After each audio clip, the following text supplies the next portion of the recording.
All right, it is 4:30. I will call this policy committee meeting to order.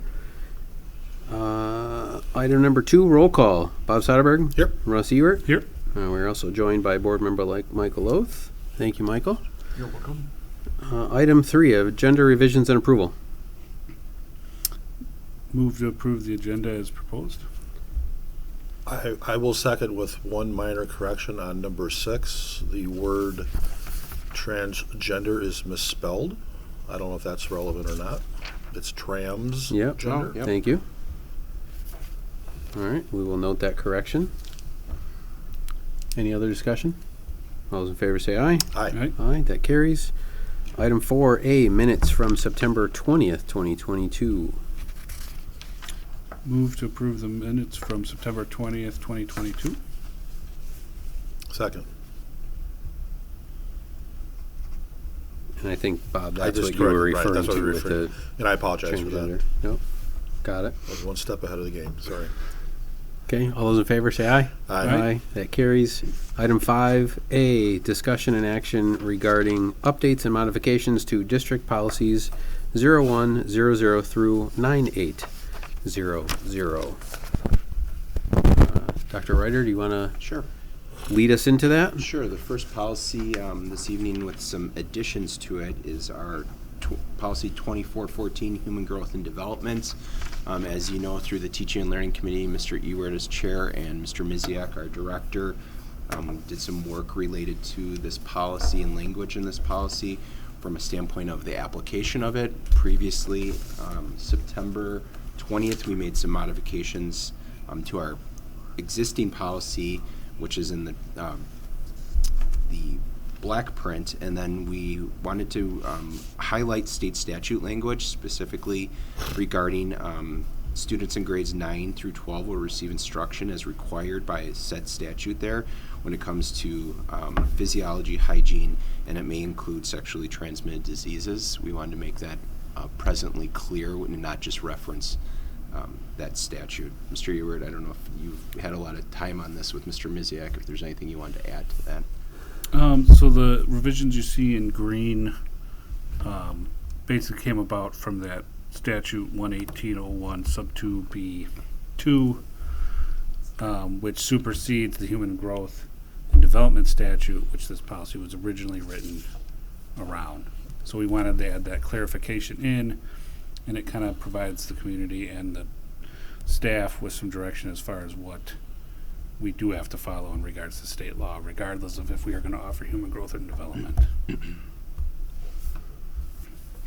And then the second edit is the addition of a following statement below that Mr. Loth brought forward as well, related to classroom instruction or third parties on sexual orientation or gender, and it may not occur in grades 4K through 5 in a manner that is not age appropriate or developmentally appropriate for students in accordance with our state standards. So unless we develop curriculum and adopt curriculum related to that instruction, that would not be taking place. All right, and just for clarification, this is not saying that we won't have health education or we won't have age-appropriate sex education should someone need it at 5th grade, whether it's something that may happen to girls around that age, for example. Correct. Right, okay, so just to That was the confirm, we'll intent. still have Correct. topics like that. They just won't be related to sexual orientation or gender Right, identity. there won't be direct instruction unless the board so adopts standards related to that. I'm pretty sure I remembered it correctly, but that 11801 for this first paragraph in regards to the 9th through 12th grade, I think it was specific to that grade. So that's why we're saying 9th through 12th. The state's mandating that those topics be covered. Doesn't mean what you're discussing in regards to like a 5th grade, and we do offer a health class in that grade. My son's in it right now, and it seems very appropriate to what's going on in his life. So this is just specific to what the state's mandating, clarification-wise. All right, thank you. Any other comments or questions from the committee? For that second paragraph that's in here, if I'm reading it, I think the intent is to just say we aren't going to discuss those topics in K4 through 5th grade. Is that the kind of proposal? Yep. And then I think some of the other policies would take care of some of that in regards to specifically the gender orientation, sexual orientation or gender in regards to the transgender policy, where they wouldn't be able to do that without the parent's permission anyways.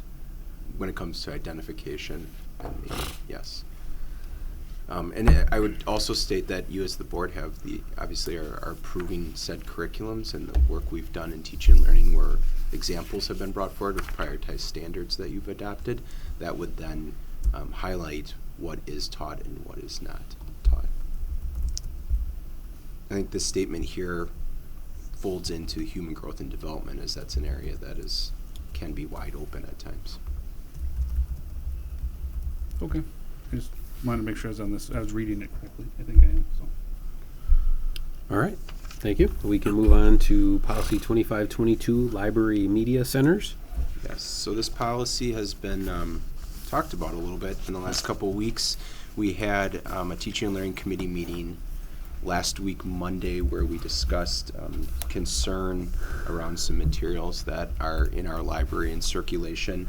And at that meeting, we made very clear this wasn't a policy meeting. It wasn't about talking about changes in the policy. It was about the enacting of the policy, and that we would convene as a policy committee to start conversation if there were areas in this policy we wanted to look at modifying or changing. We have just revised this policy September 26th of 2022 with advice from Neola and their legal. The last time this policy was revised or adopted was February 8th, 2021. So tonight it was brought forth to start a conversation or any proposed changes in language to bring to the board or to future policy committee meetings. So what we're seeing right now in black, that is the existing policy, correct? This is our existing policy live on our website and in our policy manual. And there are no recommendations from Neola? No, this is because this is the recommended policy from Neola that we adopted or we revised September 26, 2022. But last Monday night's conversation led to some thoughts around possibly bringing it to the policy committee to talk about is there anything in here we'd want to modify after Right. what's transpired. And those thoughts and recommendations are not included in what we're seeing? Correct. Okay, Tonight's got it. just dialogue with Understood. possible Great. recommendations to the full Okay, board. thank you. So based on discussion at teaching and learning, I think there were some questions about who could bring forward material that they wanted to be reconsidered. Right now, the policy says parents of children attending school in the district and district residents may request formal reconsideration of the inclusion of specific material in a school library. So is there a desire to open that up? Maybe should staff, administrators, should board members, should those individuals have the ability to make a formal request for reconsideration of some of those materials? I would argue, yeah. I think anyone associated with the Germantown School District, if they want to voice a concern, they have every right to do that. Anyone outside of the Germantown School District, no, but still they can as well by going through a parent within the Germantown School District. So.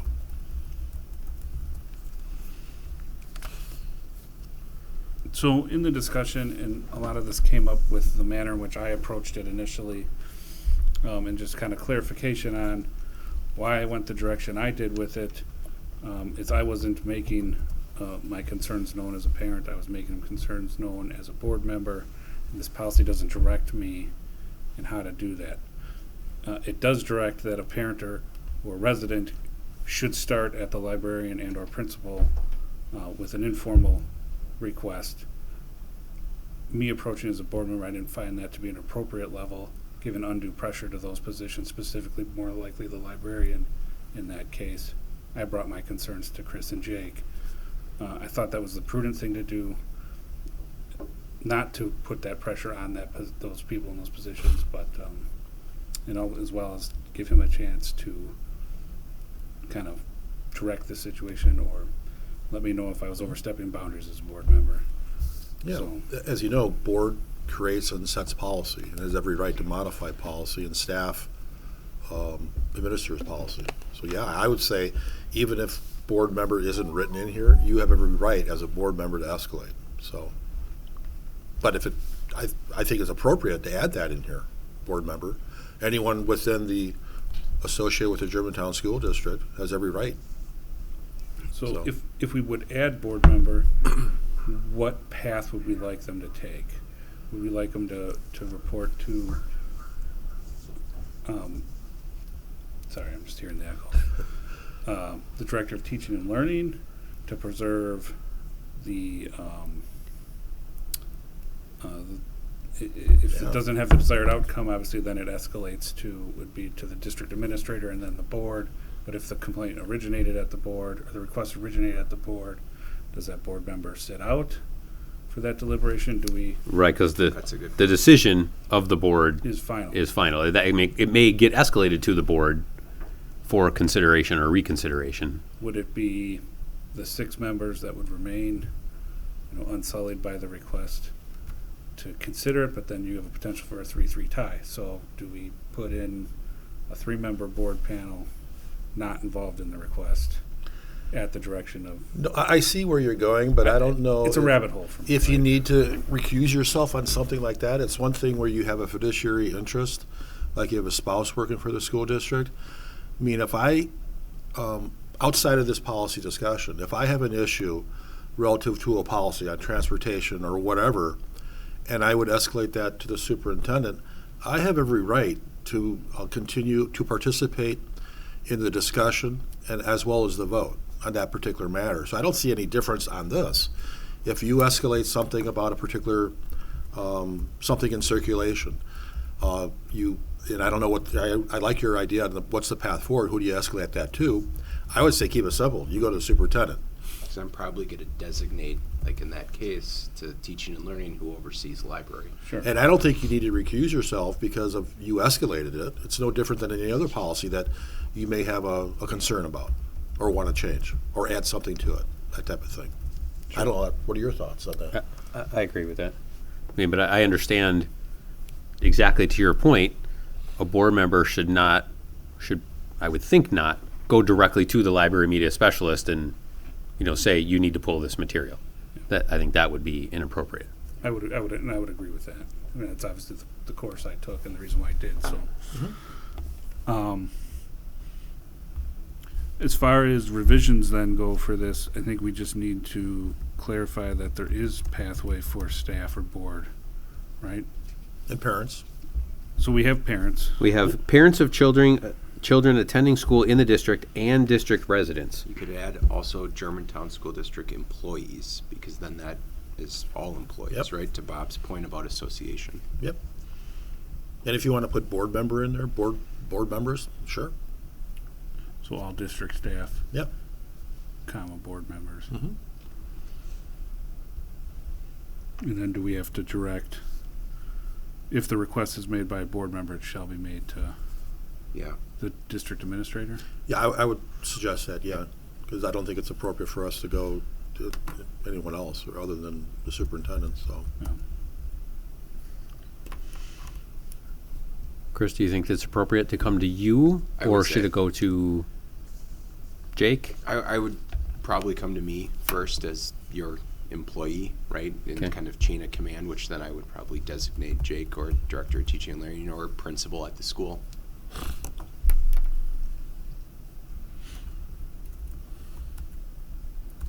Okay.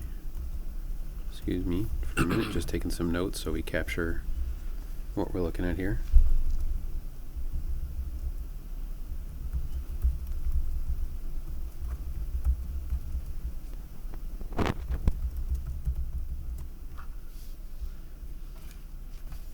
So, and then, for clarification's sake, because I had received a couple questions on this, for A, under reconsideration of school library materials, concerns about specific library materials should be raised first with the library media specialist, and then with the building principal if necessary, in an effort to resolve the matter informally. Period. This is if a satisfactory resolution is not reached, requests for consideration or removal of any library materials shall be submitted in writing as listed. So the first request doesn't have to be in writing and include all of what's covered under B? Correct. The A would be an example, which has happened before. A parent reaches out via email or phone call to one of our librarians, and the principal or just the librarian says, I have a concern with this title, the librarian as this professional in this realm reviews it, and if they're in agreement with said parent, that book is removed from circulation. Now, if there's a conflict of, nope, I disagree with that, then they would drop to B, where they'd write a formal request to me as the district administrator, which would enact the next steps. Okay. And that covers all constituents or stakeholders that we just brought up, except for the board. The board path forward The is board would go go- directly to you. Got it. And then if a parent is not satisfied with the initial request and then the written request, then all they have to do is escalate to the board. So we would just simply state board members shall secede A and proceed to B, basically? Or are we not going to require the formal written? Because you're going to require author, title, publisher, the individual's familiarity with the material, and then you have to cite if it's prohibited under state law, district policy, if I'm reading this correctly.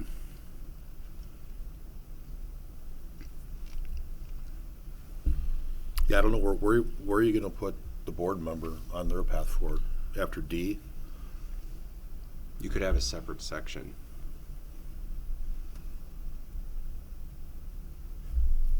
You could do like sub A, sub 1, board members shall follow, Mm-hmm. starting at Yep. B. sub B. Yep.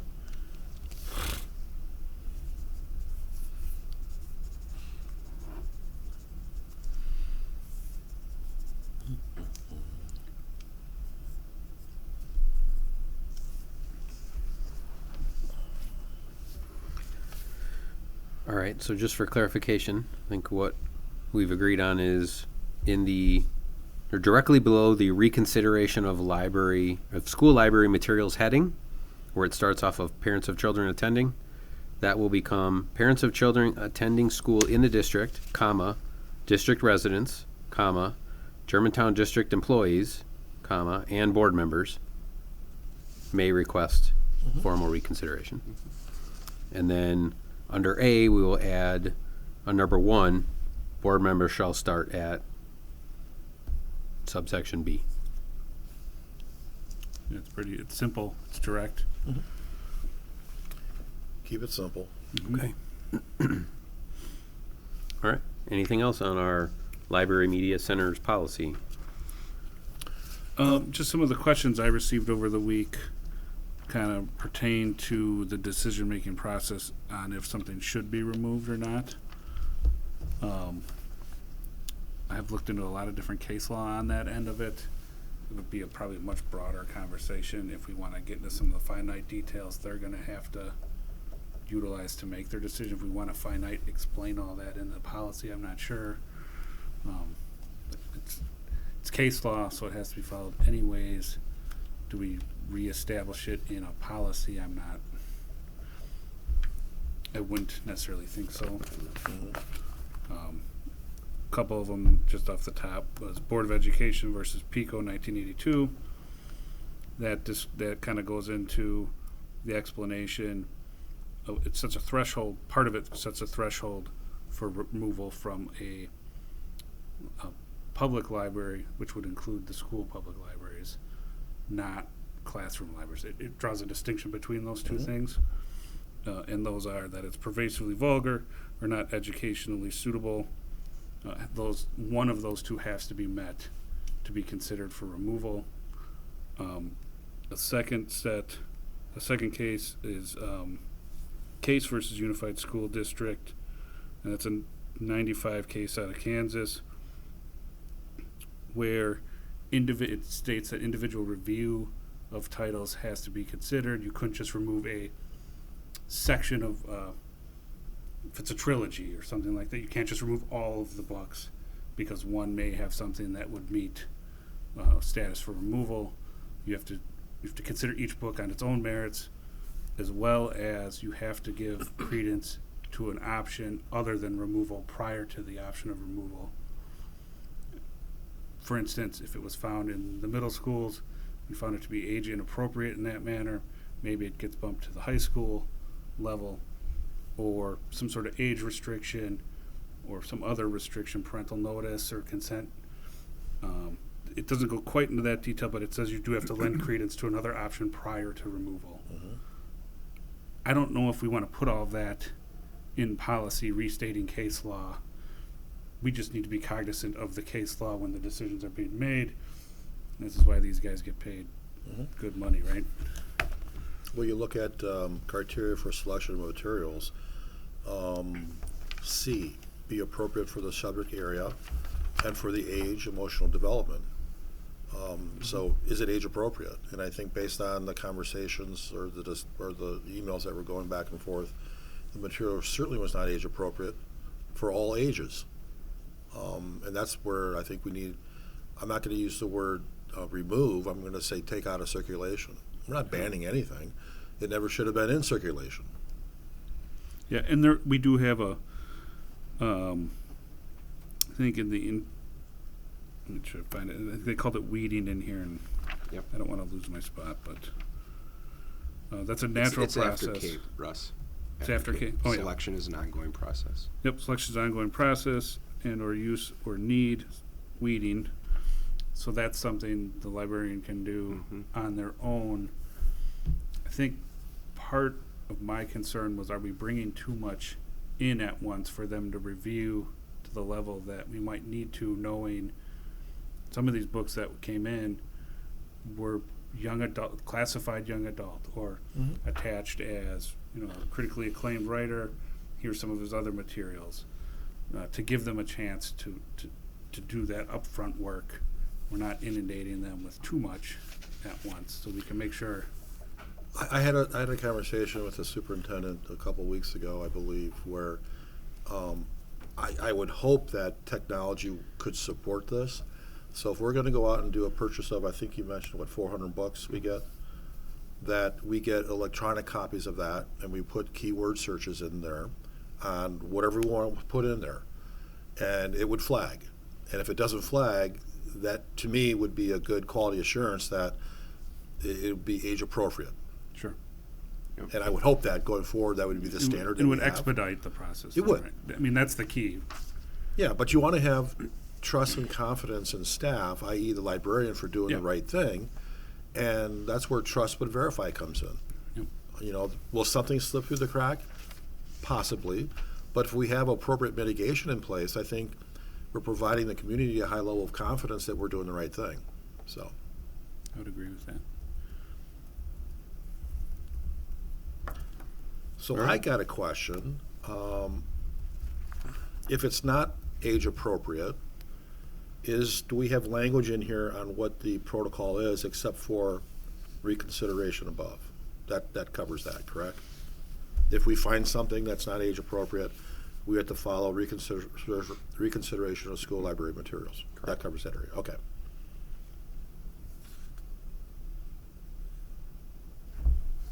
Where does it cover in here? I believe we put the all the contents of the library. It's available electronically now via our website. Is that accurate? That is, It's at the top of the second page. The board is before gifts and donations. The board is committed to transparency, believes fundamental right of parents to access the materials made available to students through the school's libraries. so specific to that, I did have a note here that we could potentially move that under section parental/police access to library media center information. Just might fit better there, but that's just a little OCD on my end. Yeah, because to your point, Mr. Satterberg, that was new when we revised Right. this That, policy. that was from the September updates, right? Yep.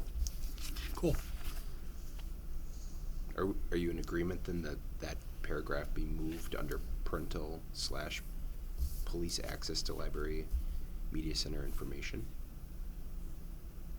Run that by me again. So the paragraph right above gifts and donations, board and its commitment to transparency. This is the paragraph that speaks to the searchable databases.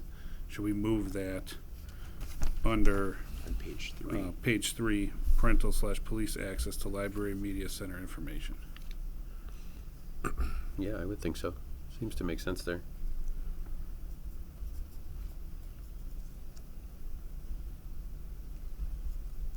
And then if you wanted, you could even change that to parental/public or district resident/police access to library media center.